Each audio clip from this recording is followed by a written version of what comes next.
in front of that. Explain No, what you're saying right. there.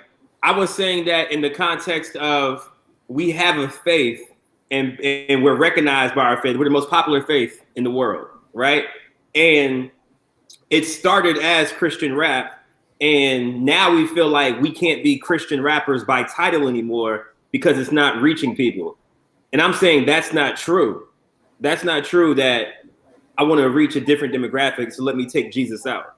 Like, when have you ever had to subtract Jesus to reach somebody? Like, Jesus is the reason why we're reaching people.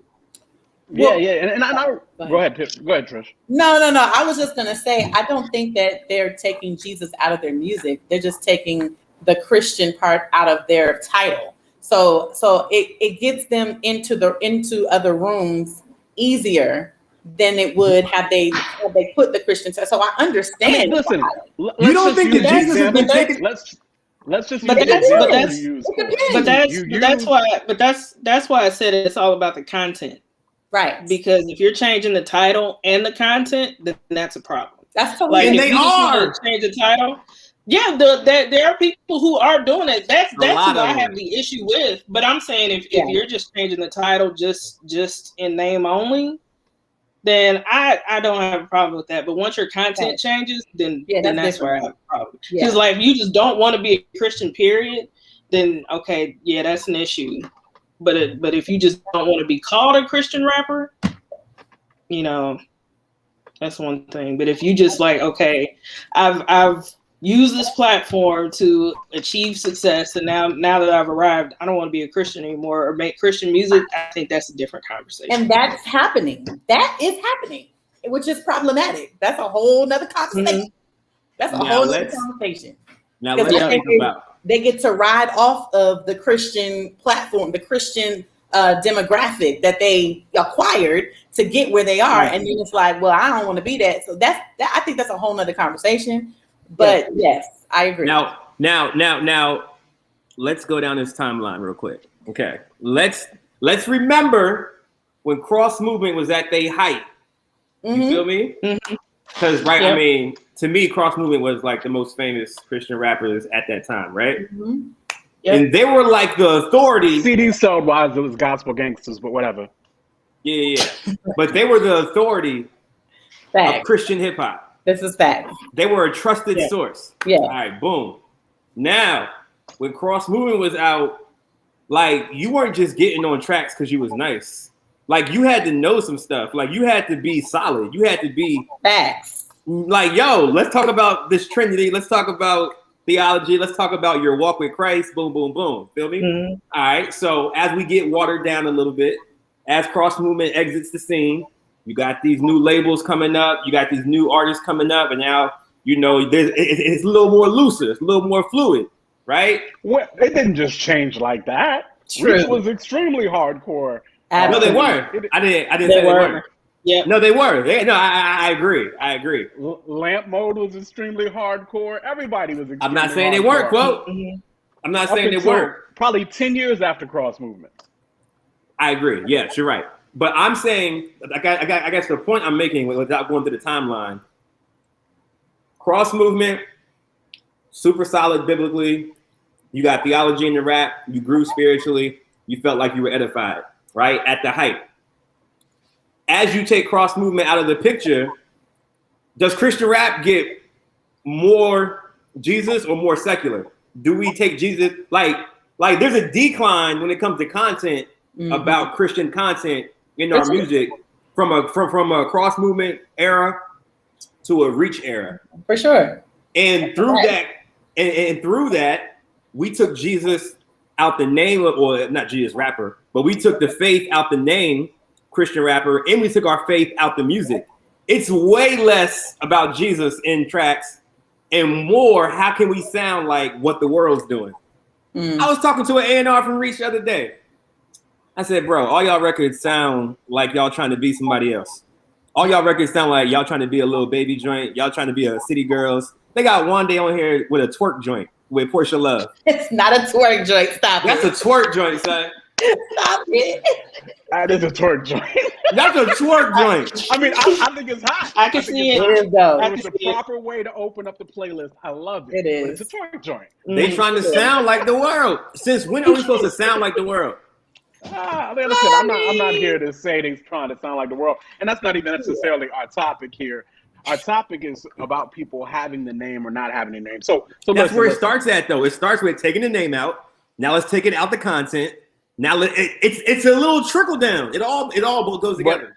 But I do believe that it's been proven to a certain extent. I mean, there's not too many that have amassed the quote unquote fame of Reach Records or a Lecrae, right? Yeah. But there are plenty of people outside of the faith, outside of the name, the Toby Nwigwe's, the D1s when he first got into it, right? Sure. And different things of that nature who only have that Lecrae reach because they, no pun intended, because they started without Christian tag on them. And so it's not even fair to use like a Justin Bieber or a Chance the Rapper, because Lord knows they didn't start with the Christian tag on them. They amassed their fame and their followers and their millions of dollars sold and their awards way before, and Kanye, before they even started to preach Jesus at all. Right? Yeah. So it's not the same thing. Lecrae is the anomaly. He is the only one who's really done this.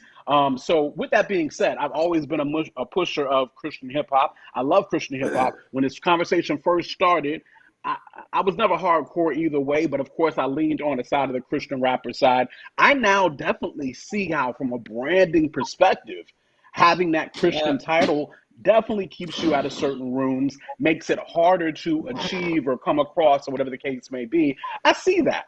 There's a lot of people who hear Christian, just like there's a lot of people that hear Christian hip hop and they will not listen, or they will listen with a tainted, viewpoint or whatever the case may be. And of course there are some times when that's not the case, Corey, without a shadow of a doubt. There are some times when people are willing to listen. There are some that thrive. But if we really name the names in the Christian world who are of a Lecrae standard, those people did not start in the Christian realm. That's not how they started. They didn't start that way. Facts. Yeah. So anyway, I think all of us can definitely understand. We have been around long enough to see where, just as Corey said, people are getting away from the gospel in the music. I'm such an art lover that I am okay with this. I was always in the cross movement Tonal Rat discussions. I always had appreciations of both. I loved what Tonal Rats would do. I loved what cross movement would do. Whatever the case may be. So I always had appreciation for both. But we are definitely at the point now where discipleship through the music does seem a little less likely to happen. But I believe everything comes in seasons. I believe what goes around comes around, right? So we will get back to a more theology type rap one day. You know what I mean? One day we will come back full circle, I believe. And this is the season for what we're in right now. It is different. And I'm okay with that. That's how I feel about it. Listen, Swoope has the best Christian, non-Christian album I've heard this year. Wait, not Christian. Swoope got an album where it's explicitly Jesus, but he's saying nigga.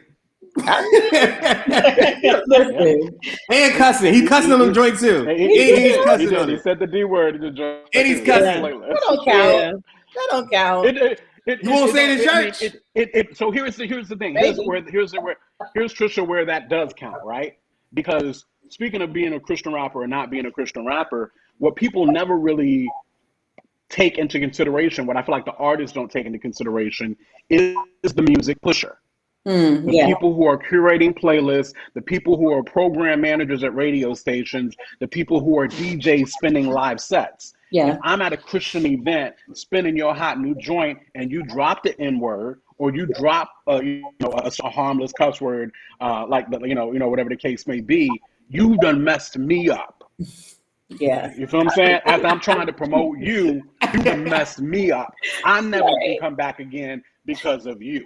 Right. And I think that's what Christian artists are failing to realize, is they're hurting the people trying to push them and push the genre forward when they do that. At the same time, I'm a very artsy, artistic creativity kind of guy, so I understand it. I get it. I just now have to listen to your song before I put it on for sure, through and through. You know, back in the day, DJs used to be able to just get Christian music. All right, let me fast forward through it. Let me hit the chorus, first verse. We good. Put this in the playlist.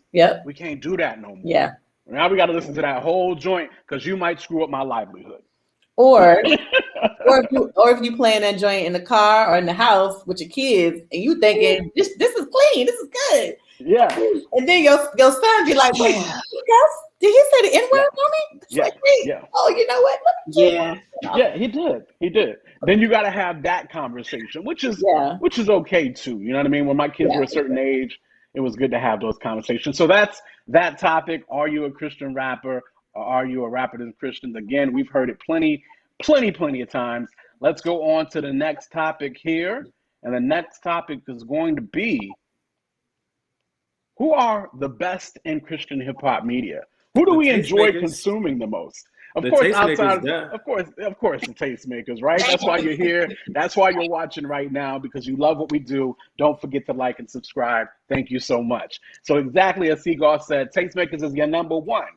But who do the Tastemakers enjoy? Who do we say also not just check us out, but check out these guys too? Who would those be? This time, let's start with Trisha.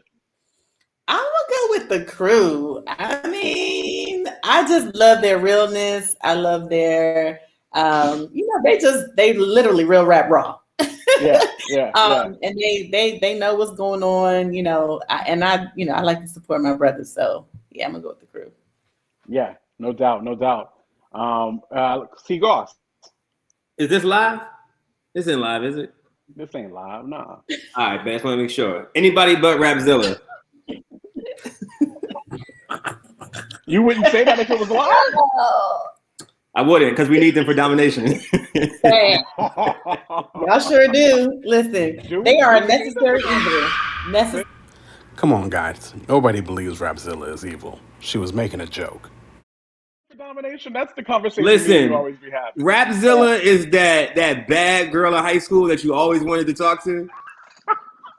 The real popular girl that like, yo, if I get on with her, I'm out of here, son. I agree. I love them, but anybody but Rapzilla is Seagoss's answers. How about it, Brina? What you got? Yeah, I'm going with the crew. I'm going with the crew too. Okay. Got you.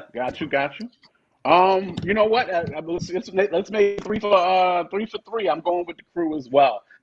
What they do is very raw. It's very. They are professionals on making sure they know what's going on in the genre.